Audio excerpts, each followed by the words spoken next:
What is going on, everybody? My name is Dakota and welcome back to Coda's Cologne. Today we are going to be looking at and reviewing Thomas Kosmala Exsupero.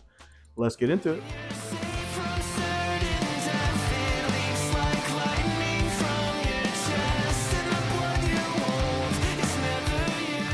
So before we get too far into the video, you will probably notice immediately that something looks a little off.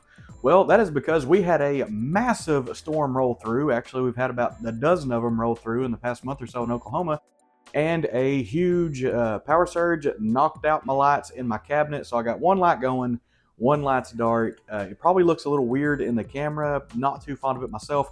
I got a new light kit coming. Hopefully it'll be here in the next few days. So for the next video or two, just kind of bear with me that it's going to be dark over here. But now that I got that out of the way, we can talk about Exsupero from Thomas Kosmala. So another thing, real quick, I will mention this is actually not my fragrance. A friend of mine at work bought this. He absolutely loves it, and he let me borrow it for a review, which kind of worked out perfect because I've had a few requests to start dabbling in some of the Thomas Kosmala line. There's a few fragrances that I really like. I'm probably going to start dabbling into those just a little bit more. He let me borrow this one. It smells rock solid. That's why I thought today would just be the perfect time to go ahead and get into it.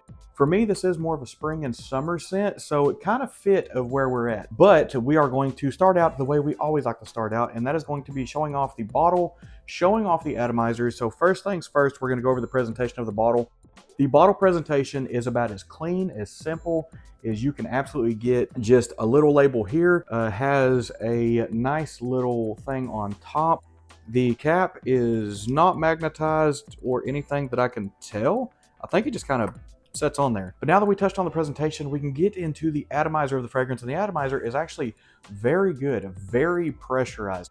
Has a good center burst, really kind of moves a lot of juice. And then now what we're going to do is I'm going to go ahead and put two there on the arm. We're going to get this drying down a little bit. Now we're going to talk about what you get when this fragrance gets in the air. So what my nose tends to pick up as soon as this fragrance gets in the air is it's very fresh. It's got a greenness to it. It's got a little bit of an herbalness to it. It's got a nice dose of like an earthy citrus.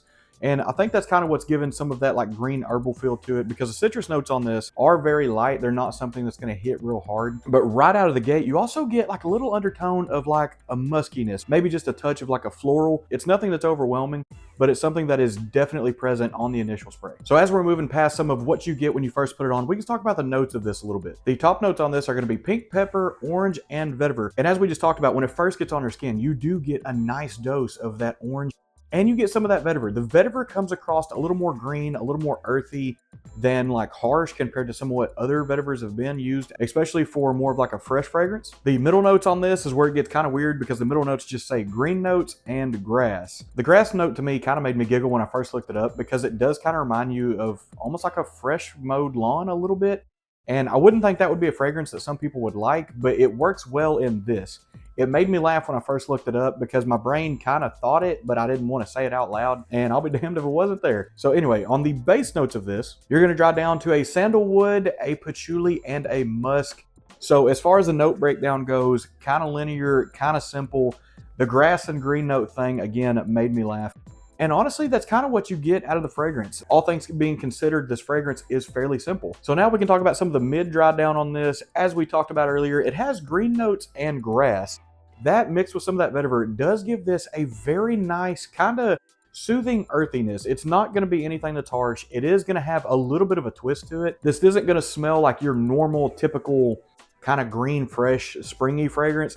This one is going to smell a little bit different. It's going to remind you of some things, but it is going to smell just a little bit different from what you're used to. So what we're going to touch on now is going to be the price, performance, and the availability. Availability-wise, most discounters are starting to get this. It took a little while for discounters to get the Thomas Kosmala line that I was able to find. Retail price on this is kind of steep. It's around that $220 to $240, but you can find this on discounters.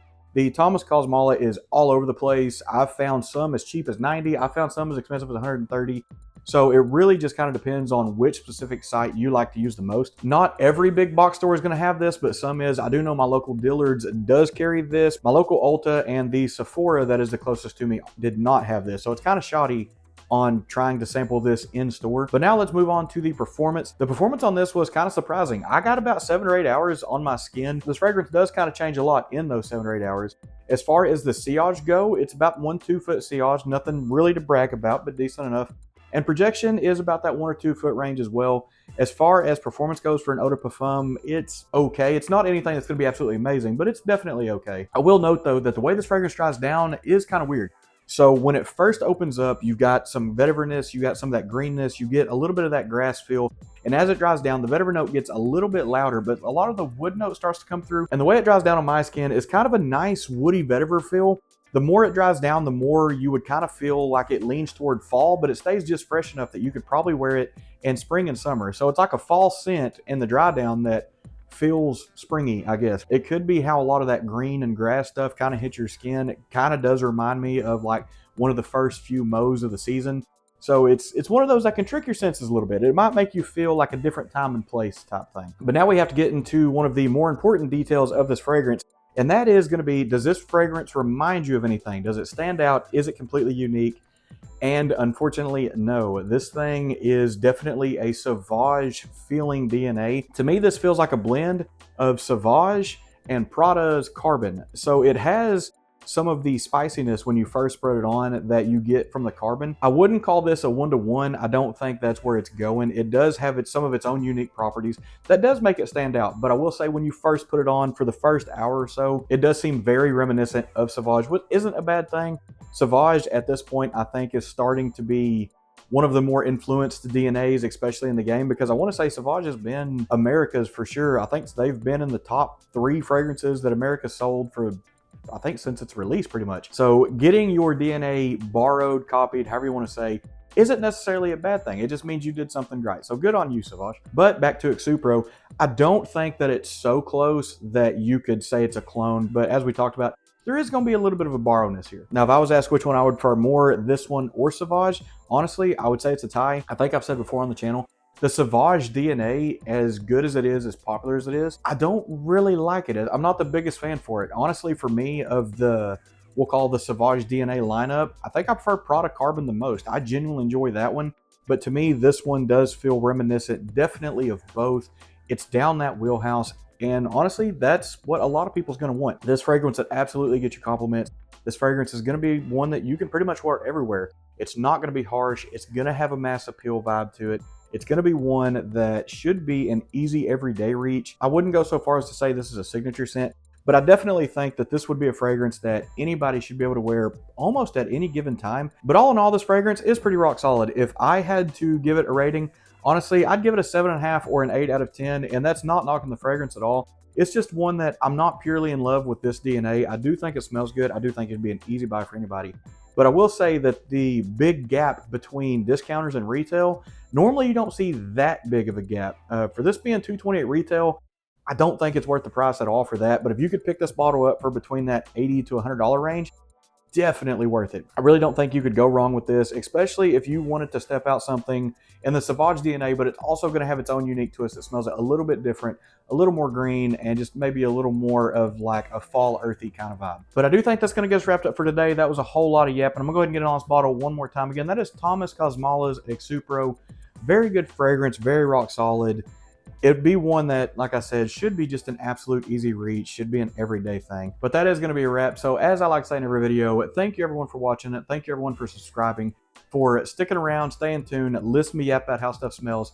I truly appreciate it. We've got a 1,200 sub giveaway. It should be going live right now. Hopefully it's going to be wrapped up in the next day or two. So to anybody that wants to get in on that, the video should be posted on the channel. Good luck to everyone who wants to enter in that. And thank you for all the channel feedback, support, and everything. I truly appreciate it. But that's going to be a wrap for today. As always, thank you everyone for watching, and we will see you next time.